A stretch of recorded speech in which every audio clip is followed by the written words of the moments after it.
Mais si vous avez commis 50 fautes, là, c'est une autre histoire. Imaginez que quelqu'un vous interrompt lors d'une réunion et vous accuse d'avoir mal traduit devant tout le monde. Comment vous allez réagir?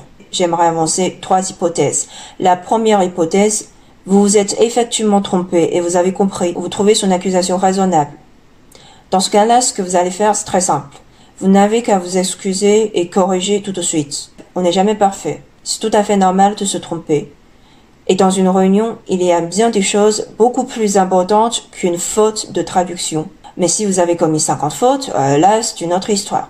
La deuxième hypothèse, vous êtes sûr que votre traduction est la bonne version et que c'est lui qui s'est trompé. Il se trompe, mais il s'imagine avoir dévoilé un gros secret et être le plus fort du monde.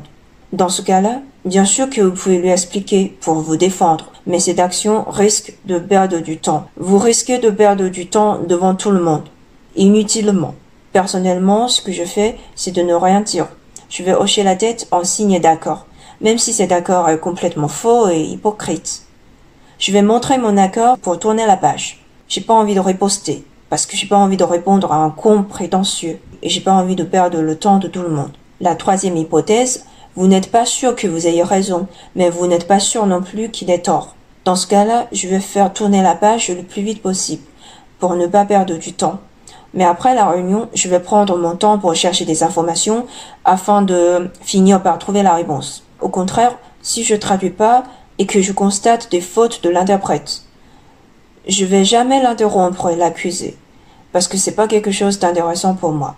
Je vais tout simplement le laisser jouer. Tant qu'il réussit à jouer jusqu'à la fin, sans que les autres s'aperçoivent de ses fautes. En quelque sorte, il aura gagné.